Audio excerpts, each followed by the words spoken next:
천지와 만물의 창조주 되시고 주관자 되신 우리 아버지, 영원부터 지금까지 또 영원토록 변함이 없으신 하나님의 신실하심이 우리에게 약속으로, 언약으로 또 함께 하시고 또 구속하시고 때를 따라 우리의 삶에 그 놀라우신 아버지의 뜻하심에 구속의 모든 과정들을 적용시키시고 또 그 가운데 함께 동행하시며 기뻐하시는 아버지의 사랑을 감사를 드립니다. 우리에게 주신 삶이 그저 바람이 왔다가 흘러가는 것과 같이 되지 아니하고 오직 변치 아니하시는 아버지의 그 사랑하심과 능력의 무한하심에 근거한 것을 저희들이 바로 인식함으로 오늘이라고 주신 이 날들을 정말 영원으로 살아갈 수 있는 지혜를 또한 얻기를 소원을 드립니다. 이 시간에도 부르신 우리 아버지의 모든 기쁘신 뜻이 저희들의 온 삶에 또한 새로워지기를 소원을 드리고 모든 시종 알파와 오메가로 또한 살아 역사하시는 것을 감사를 드리와 모든 말씀을 예수님 이름으로 기도드립니다. 아멘.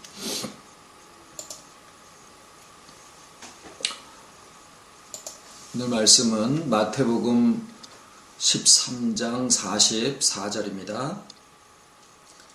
마태복음 13장 44절. 천국은 마치 밭에 감추인 보화와 같으니 사람이 이를 발견한 후 숨겨두고 기뻐하여 돌아가서 자기의 소유를 다 팔아 그 밭을 샀느니라.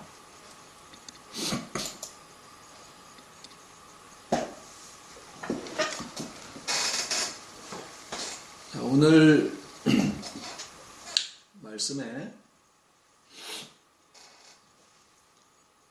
첫 번째로는 이 보화가 세상에 있는 보화와 같지 않다라고 하는 겁니다. 세상에도 많은 귀하고 소중한 것들이 있지만 여기에 말씀하시는 보화는 천국이라고 그렇게 말씀을 하고 계시는데 첫 번째 이 예수님의 비유 가운데서 우리한테 알려주시려고 하는 그 원리는 그 천국이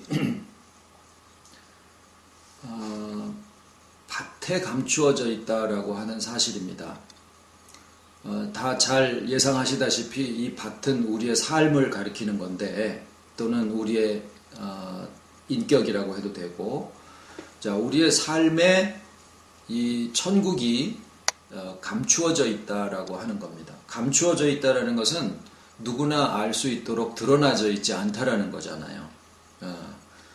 마치 길 지나가다가 어떤 것을 우연히 발견하는 것처럼 천국은 우리에게 그렇게 주어진다라는 거예요. 그런데 밭을 갈다가 우리가 보화를 발견하는 것처럼 천국이 우리한테 발견되어지는데 이 보화는 그 세상에 속한 것도 아니며 또 그 밭 주인한테 속한 것도 실은 아니에요. 그래서 우리가 이 비유의 말씀을 읽으시면서 이건 도덕적으로, 도의적으로 옳지 않다. 너의 밭을 갈다가 그 보화를 발견했으면은 그 밭 주인한테 갖다 줘야지 옳지 않느냐라고 염려할 필요가 없는 것은 이 보화는 세상의 것도 아니고 세상에 속한 것도 아니고 밭 주인에게 속한 것도 실은 아닙니다.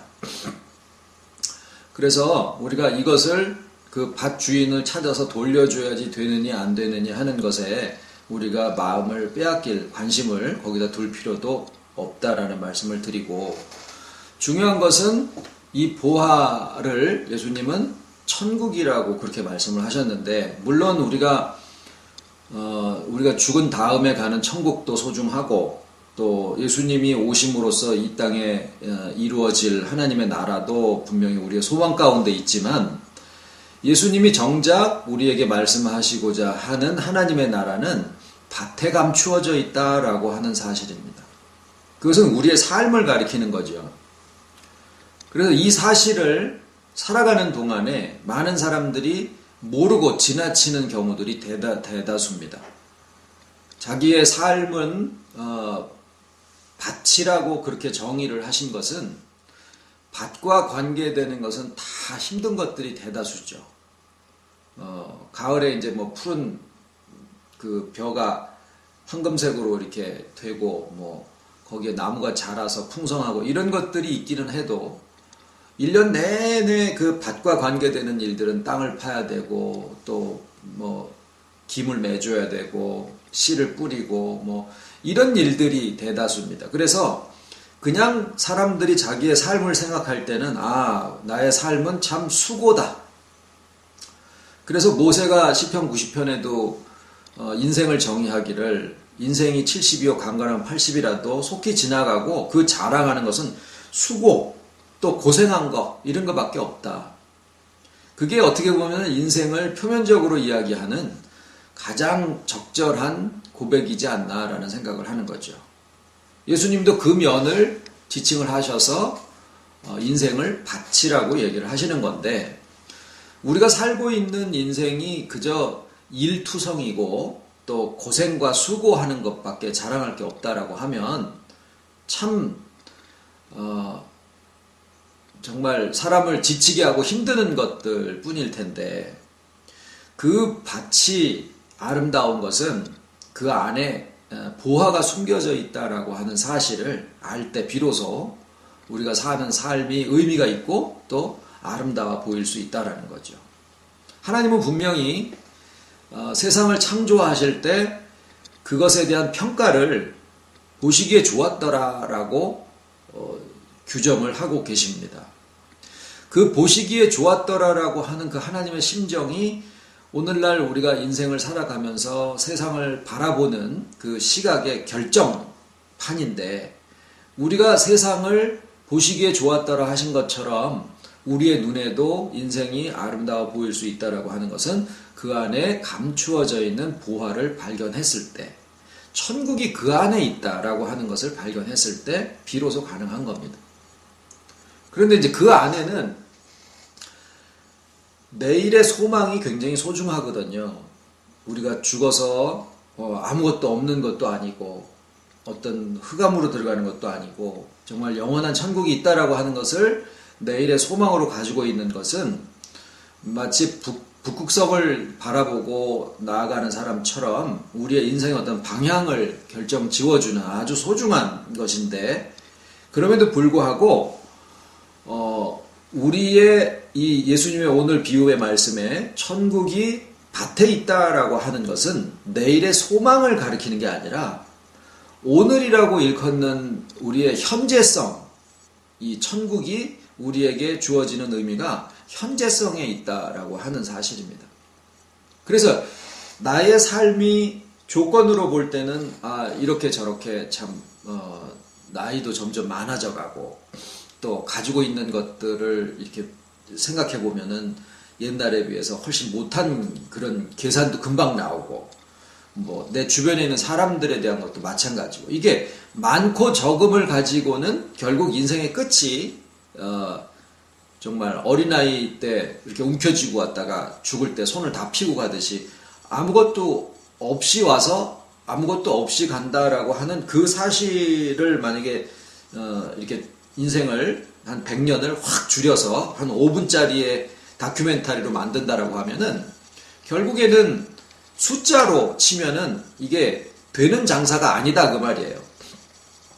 그런데 그런 삶을 다 살아보고 나서 아이고 살아보이 그러네 이렇게 하면은 늦지 않습니까? 그러니까 하나님이 우리에게 지혜를 주시는 것은 그 5분짜리 다큐멘터리에서 보여지듯이 우리의 삶이 의미가 있고 아름답고 소중한 것은 그 오늘이라고 하는 현재성의 삶 속에 하나님의 나라가 그 안에 담겨져 있다라고 하는 사실을 이렇게 발견하는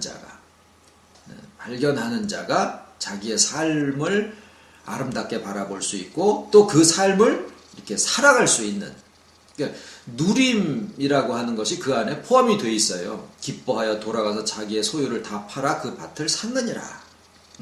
그래서 첫 번째의 원리는 천국이라고 하는 보화가 밭이라고 하는 우리의 삶 속에 이렇게 숨겨져 있다.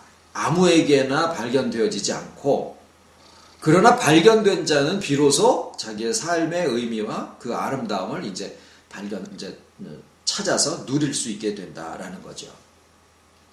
그런데 이제 두 번째 문제는 뭐냐면은 이 밭이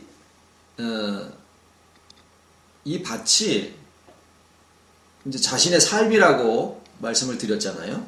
그거는 뭐 해석도 아니고 우리가 다 성경을 보시면은 얼마든지 알 수 있는 내용인데, 이 밭이 대다수의 인생이 자기 자신의 것이라고 생각을 하고 있는데, 이 말씀 속에 있는 비밀을 보면은 소유를 팔아서 그 밭을 사기 전까지는 그 밭이, 인생이라고 하는 자기 밭이 자기에게 속해 있는 게 아니다라는 사실이에요. 우리는 다 내 삶은 내 거다라고 생각을 하고 다들 살아가는데, 그 밭이 자기 게 아니다라고 하는 사실을 이 예수님은 오늘 말씀을 하고 계신다라는 거예요. 그래서 그 밭을 사야지 되는 거죠. 그러니까 두 번째 비결은 뭐냐면, 천국이 밭에 감추어져 있는데 그것을 내 것으로 소유를 하려면 천국만 살 수가 없다라는 겁니다. 밭과 이 천국은 그 하나의 묶음으로 같이 다니는 거예요, 항상. 그러니까 우리에게 예수님이 얘기하시는 천국이다라고 하는 것은 죽어서 천국이나 예수님 재림할 때 이 땅에 임재하시는 그 도래하는 천국을 지칭하시는 게 아니라 뭐냐면, 우리가 살아가고 있는 삶 속에 삶과 함께, 우리의 삶과 함께 존재하고 있는 그 천국을 얘기를 하시는 거다라는 사실을 여기서 알아야 됩니다. 그런데 생명이 몸 없이 생명이라고 하는 것이 이렇게 따로 존재할 수 없죠. 생명이라는 것은 살아있는 그 생물의 몸 속에서 그 생명 활동이 가능하게 만드는 어떤 원인입니다.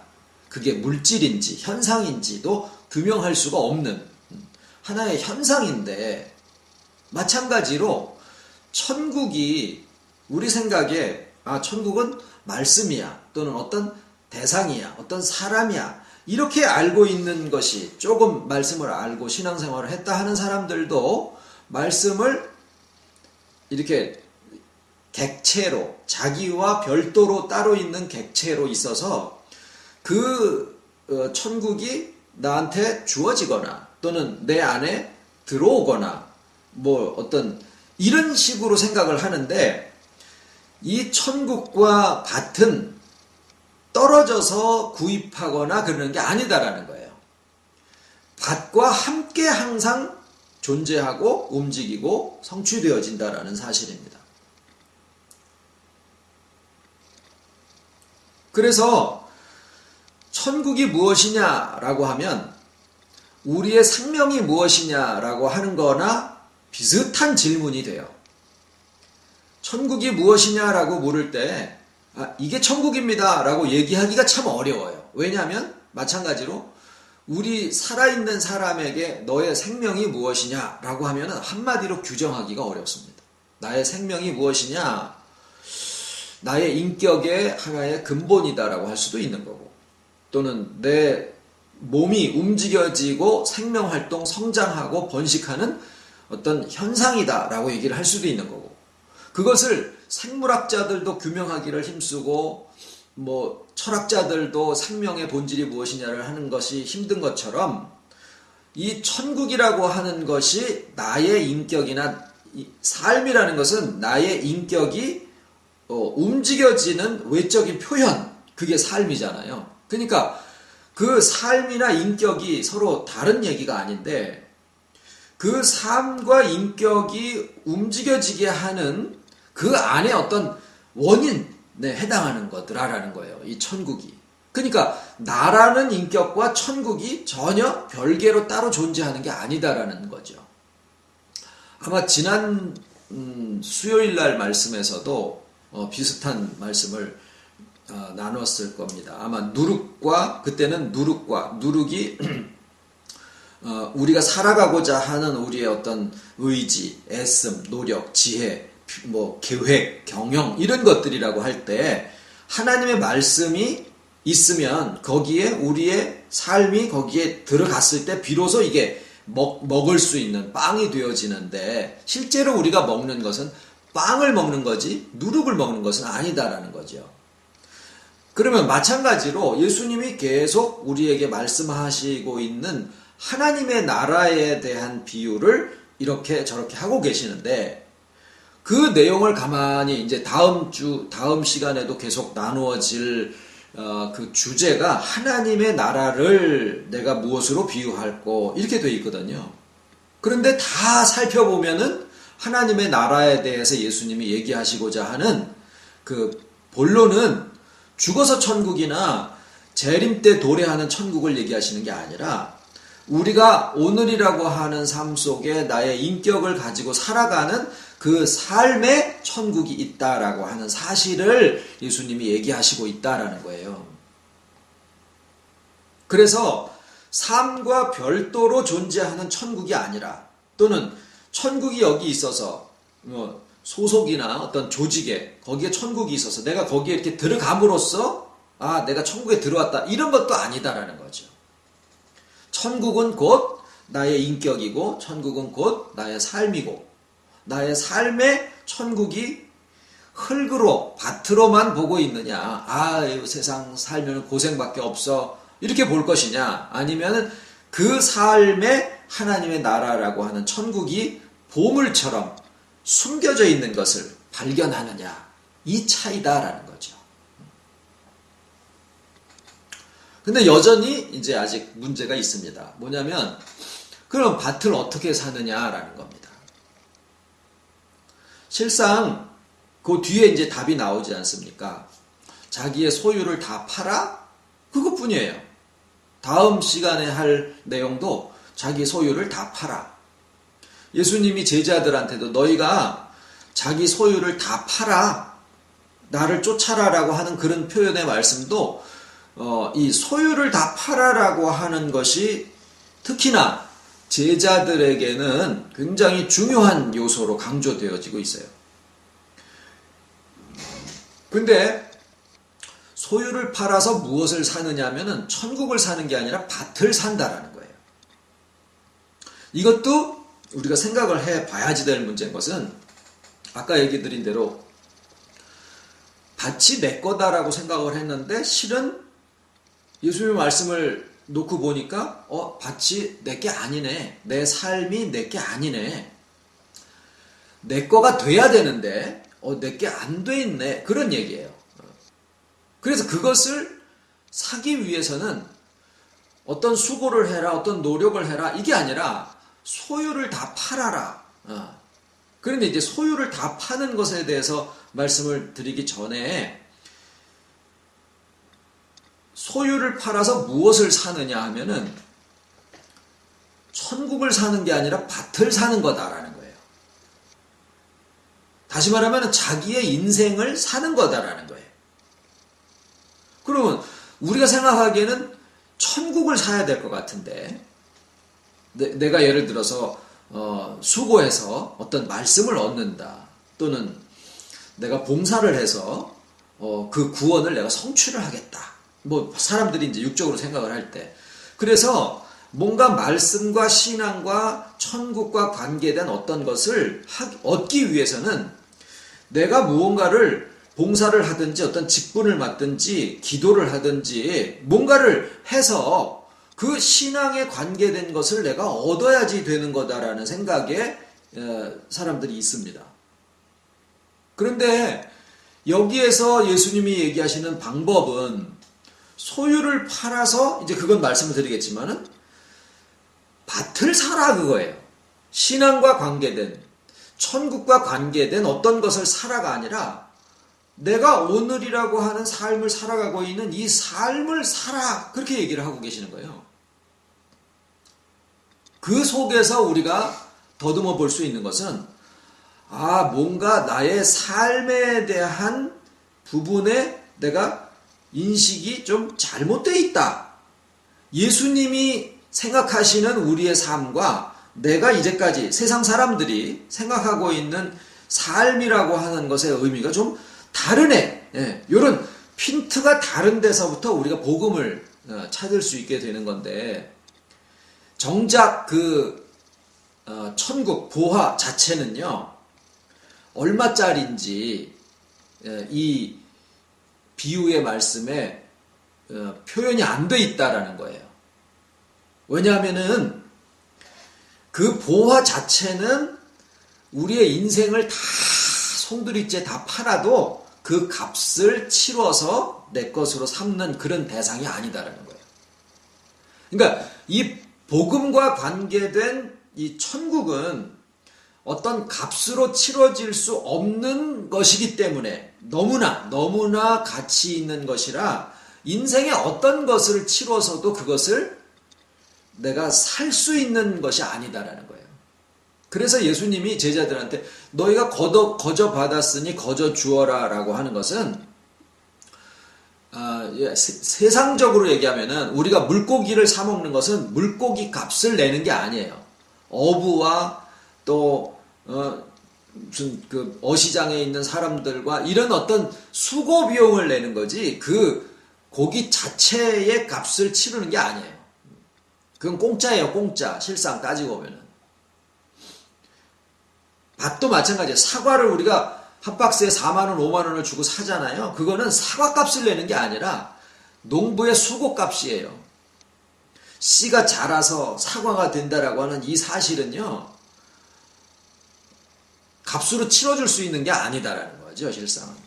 마찬가지로 천국 자체는 너무나 정말 값으로 치를 수 없는 소중한 것이기 때문에 오로지 그냥 하나님의 은혜로 주어지는 거지, 그것의 값을 내가 치러서 내가 교회에서 이만큼 수고했으니까, 내가 이런 직분을 가지고 이렇게 충성을 했으니까, 또는 내가 기도를 이만큼 했으니까 아니다라는 겁니다. 그것이 소유를 파는 것도 아니고, 물론 그런 어떤 신앙의 활동이나 이런 것들이 소중하지 않다라는 것은 아니에요. 단지 순서가 바뀌어 있다라는 거죠. 그래서 너희의 공급함은 하나님의 공급하심으로 하고, 뭐 그런 표현들이 쭉 있지 않습니까? 뭐냐면 그것은요, 우리에게 주신 새 생명의 본성으로 나타나지는 자기의 자유의지적인 본성을 따라서 행하는 그냥 억지가 아닌 자기의 본성을 따라서 행하는 그냥 행복한 행위들이라는 거예요. 우리의 신앙이라는 것은. 그것을 하나님의 주권적인 은혜에 대한 우리의 인격적인 반응이다, 이렇게 표현을 하기도 해요. 그러니까 그것은 내가 이만큼 했으니까 나한테 이것을 주시오 라는 어떤 그런 수고와 그거에 대한 대가성의 어떤 복, 이런 개념이 아니다라는 거죠. 그래서 우리가 무언가 이제 말씀을 드릴 그 소유를 다 팔아서 그 밭을 샀느니라 라고 했을 때 분명히 밭을 산다라고 되어 있다라는 거죠. 그러니까 이것은 수고하는 것에 대한 이야기가 아닌 거예요. 노력에 대한 얘기도 아니고 어떤 대가를 치른다라고 하는 것에 대한 얘기를 하시는 게 아니다라는 겁니다. 천국은 그 안에 거저 주어지는 거고, 우리가 사는 것은 나의 삶을 사는 거다. 나의 인생을 사는 거다.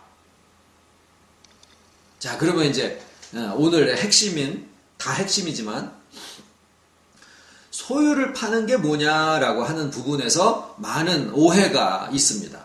이 비유에 대한 이해에서 오해가 되어 있는 것이 뭐냐? 소유를 파는 게 뭐냐? 첫 번째 오해가 뭐냐면 재산을 다 팔아서 교회 짓는 거예요. 이게 첫 번째 오해입니다. 그러니 신앙생활 하기가 힘든 거예요. 두 번째, 내 시간을 다 바쳐서 주의 일을 하는 거예요.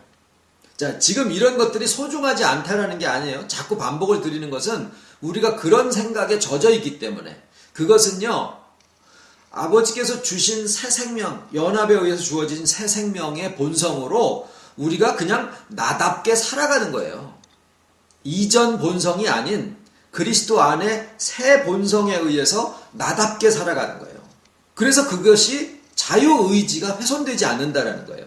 하나님의 택하신 뜻에 따라서 나의 자유의지가 훼손되지 않는다는 거예요. 나의 인격이 묵살되는 것도 아니고 나의 개성이 없어지는 것도 아니고 나의 의도나 나의 의사 표현이 하나님 앞에서 야! 너 그거 완전히 다 꺾어버려! 이러는 게 아니다라는 거예요. 나의 본성대로 움직여지는 것이 우리의 믿음입니다. 그러니까 즐거운 거죠. 왜? 자기가 하고 싶은 거를 하는 거니까. 그래서 우리의 믿음은 억지가 아닙니다. 그래서 이게 순서가 이게 바로 돼야 된다라는 얘기를 자꾸 드리는 거고, 여기에서 예수님이 얘기하시는 방법론에 대해서 우리가 자꾸 뭐라고 생각하냐면 그 나의 본성의 자유로움 속에서 나타나지는 인격적인 화답, 그것을 방법론으로 우리가 생각을 하고 있는 거예요. 그러니까 그 방법론이 즐거움이 아니라 억지가 되어지고 천국을 얻기 위한 나의 수고가 필요하다라는 이런 착각 속에 있으니까 신앙생활이 힘들어지는 거예요. 그러면은 소유를 다 팔아라고 하는 것이 무슨 얘기냐? 나의 시간과 정열과 또 재물과 모든 재능 같은 것들을 다 주를 위해서 쓰는 거 그거 아니에요? 이렇게 생각을 하는 거예요. 대다수의 믿는 분들이. 그런데 거기에서 이제 힌트가 있어요. 예수님의 비유에는. 오늘의 이 소유를 다 팔아에 있는 비유에서의 힌트가 뭐냐면 다예요. 다. 영어로는 all 그렇게 돼 있어요. 그 말씀이 빠지면은 안 돼요. 그러니까 소유를 대충 팔아도 아니고 70%를 팔아도 아니고 할 수 있는 대로도 아니고 뭐냐면은 다 팔아 이렇게 되는 거예요. 다 팔아. 그러면은 내가 가지고 있는 것을, 그러니까 영어의 표현은 너가 가지고 있는 모든 것 이렇게 되어 있어요. 그 아까 얘기한 대로 내 목숨도 다 하고 내 힘도 다 하고 재능도 다 하고 성품도 다 하고 이렇게 한다 그래 봐요. 재물도 뭐 물론 들어가는 거죠. 그렇게 되면은요, 우리 최현 입사님 전에 했었던 그 교회에서 얘기한 것처럼 오늘 이제 요번 주에 3번 뭐 몇 시간씩 이렇게 하고 그 다음에 속장이 돼서 올라가면은 그 다음에는 그게 이제 6시간으로 늘어나고 8시간으로 늘어나고 그러면은요 교회 직원 되는 거예요. 교회 직원. 그러면은 돈 줘야지. 월급은 안 주면서 헌금하라고 그러면서 시간은 점점 막 그냥 풀타임 막 일주일에 40시간을 와서 기도를 하라는 이런 식이 돼버리면은 목사님이 그거 다 월급 주셔야 되는데 월급은 안 주고 희생만 하라고 그러니까. 자, 하나님의 복음은, 예수님의 복음은 어떻게든 하여튼 짐을 벗겨주는 것인데 우리가 이 부분이 헷갈려 버리면 신앙생활이 점점 가면 갈수록 점점 더 짐이 더 지워지는 거예요. 그래서 말씀을 해석을 바로 하는 것이 아주 너무나 중요합니다. 우리의 신앙생활에 있어서. 소유를 파는데 다 팔으래요. 그럼 어떻게 될까요? 우리가 뭘 깨닫게 될까요? 아, 불가능하구나. 그러면은 이거 하지 말아야지. 이렇게 가는 건 아니죠. 뭘까요? 아, 우리의 해석이 잘못되어 있구나. 그거예요. 아, 그 뜻이 아닌 게며. 그거를 인식하는 거예요. 그래서 다라는 표현을 거기에 꼭 집어넣으신 겁니다. 만약에 문자적으로 다 팔으려면은 어떻게 돼야 되느냐면 우리가 세상 사는 동안에는 뭔가를 가지고 살게 돼 있어요. 이게 몸이 있는 한은 먹어야 되고 입어야 되고 등판짝이라도 난 다 다 버렸어. 더블백 하나만 있으면 돼. 더블백 하나도 자기 소유죠. 난 몸뚱아리 누일 2평만 있으면 돼. 신문지 한 조각만 있으면 돼. 그 신문지 한 조각은 그거는 소유 아닌가? 어쨌거나 내가 몸뚱아리를 가지고 이 세상에 숨쉬고 살아가고 있는 동안에는 아무리 작은 거라 그래도 이 소유가 꼭 있게 돼 있다고요. 그러니까 문자적으로 소유를 다 팔으려면은 어떻게 해야 되느냐? 육을 벗어야 돼요.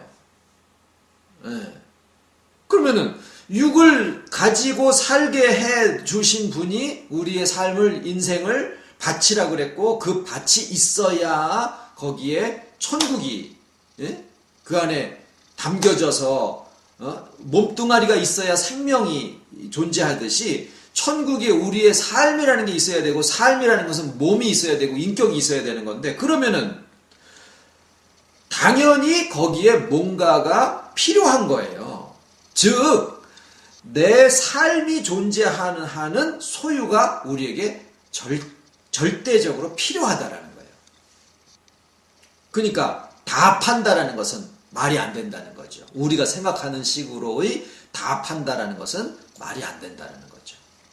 그래서 이 비유에서 잘못된 해석이 아까 말씀드린 첫 번째가 내 시간을 다 주의 일을 위해, 내 재물을 다 교회 짓는 거예요. 이런 것이 첫 번째 오해라고 말씀을 드렸고, 두 번째 오해는 뭐냐면 무소유주의에 빠지는 거예요. 염세주의. 세상은 가지고 사는 것이 아니다. 무소유. 그게 굉장히 매력적으로 보이지만 아까 말씀드린 대로 그게 이 비유하고는 상관이 없는 것은 뭐냐면, 무소유라고 들어가려면 자기 몸뚱아리까지 없어져야 되는 거예요. 그게 두 번째 오해입니다. 근데 굉장히 많은 이 기독교인들 중에도 이 무소유를 이렇게 마음속에서 흠모하고 있는 경우들이 많아요.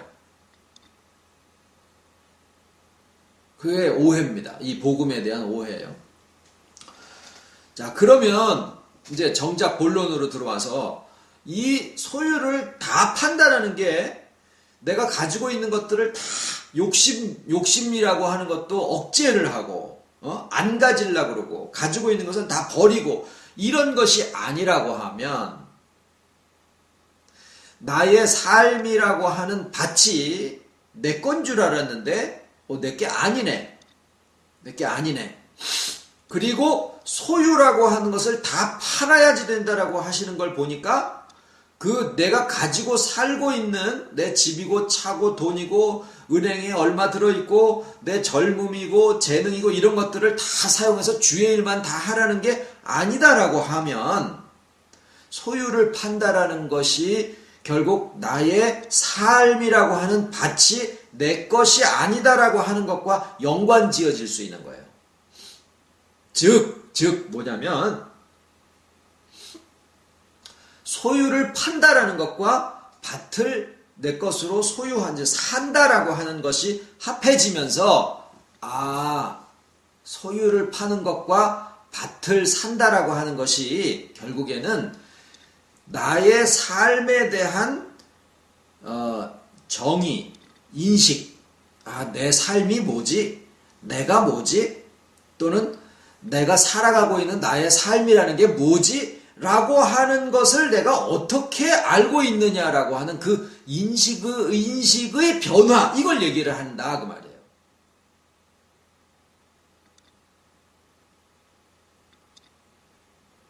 사람들은 소유를 자기로 생각하고 삽니다. 소유를 자기라고 생각을 하고 삽니다.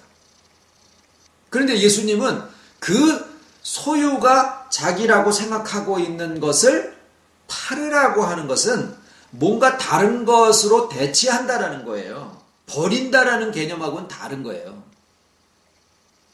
그러니까 내게 소유가 난 줄 알고 살고 있는데, 그것의 첫 번째는, 소유가 난 줄 알고 있는 첫 번째는 어제의 결과물이 오늘에 많이 들어와 있잖아요. 어제의 결과물들이 추억도 있고 기억도 있고 뭐 말 그대로 어저께 해놓은 어떤 업적도 있을 테고 또는 어저께 해놓은 어떤 실패에 대한 기억, 아픔 이런 것들도 있고 이런 것들을 다 우리가 한동안 그 소유에 대한 부분을 한참 좀 나눈 적이 있었죠.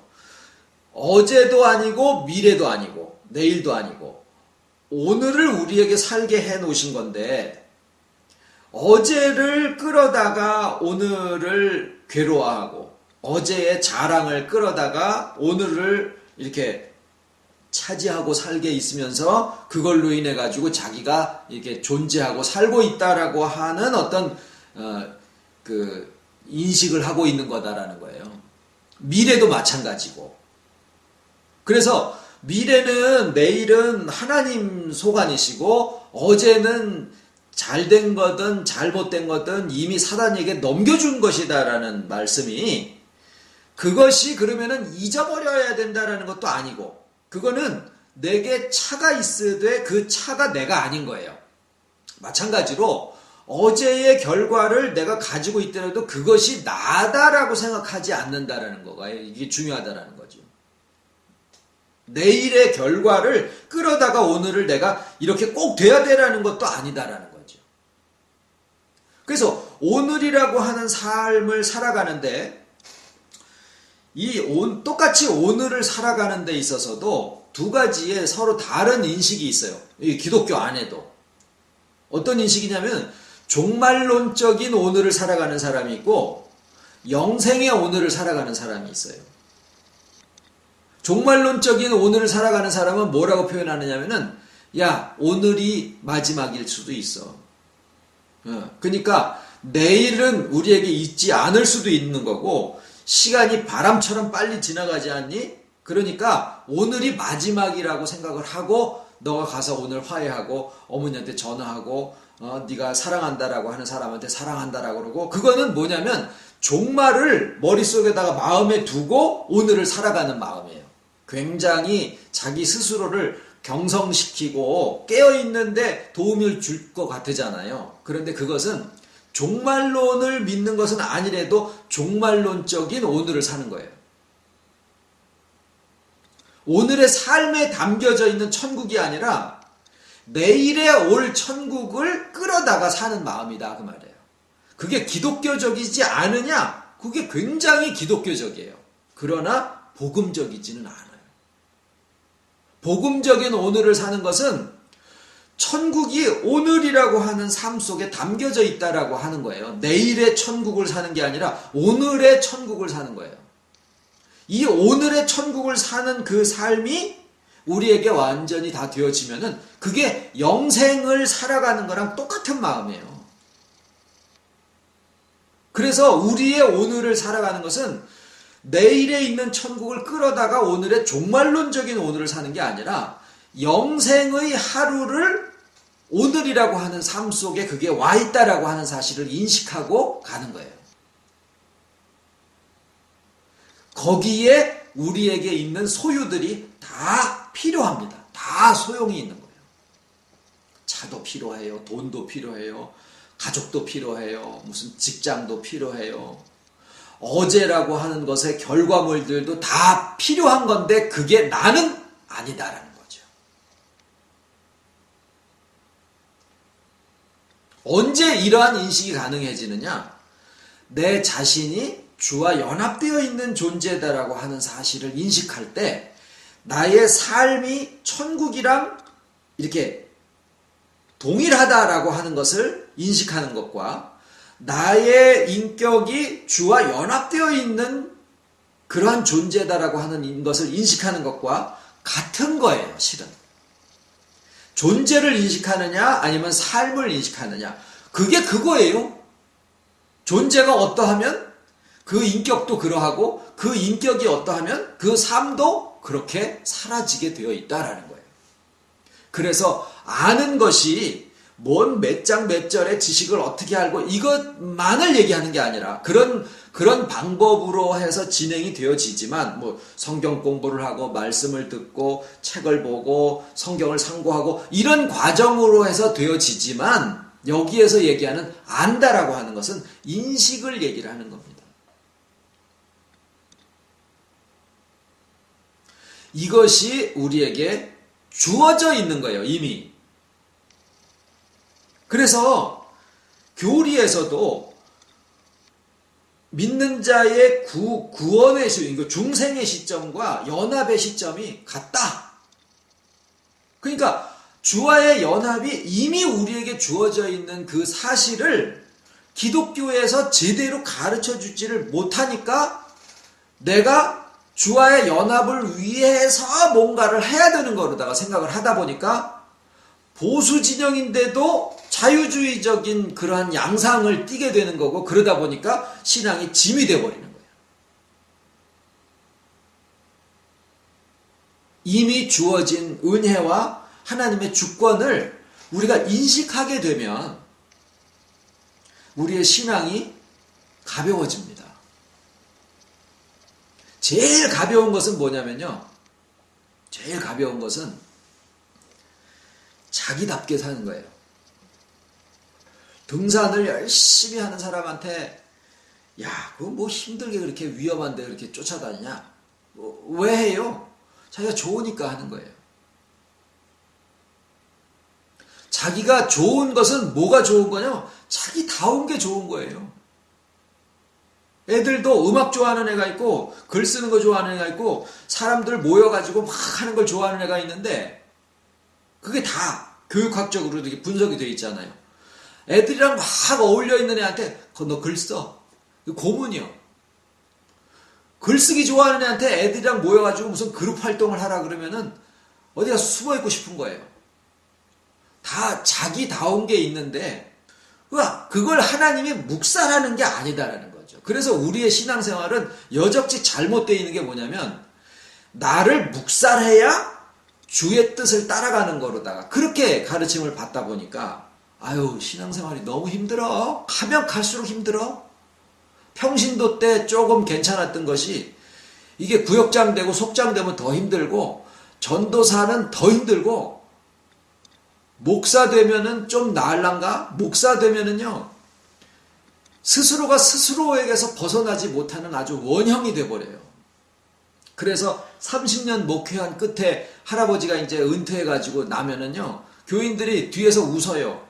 아유 목사 30년 한 사람 치고 옹고집 안 된 사람 하나도 없어. 자기 말이면은 다 그냥 맥히는 줄 알고 자기 뜻은 하나님의 뜻이랑 똑같아. 그럼 어떻게 되겠습니까? 육으로는 눈이 백내장 걸리는 거고 영적으로는 영적인 백내장이 걸려가지고 안 보이는 거에 눈에 뵈는 게 없어. 자기밖에. 얼마나 불쌍하겠느냐 그 말이죠. 왜 그럴까요? 말로는 보수를 외치고 개혁을 외치고 정통을 외치더라도 실질적으로 주에 연합되어져 있는 그 세계 속에서 자기의 본성이 주 안에서 새로 창조되어진 그 본성대로 살아가고 있다는 것을 모르고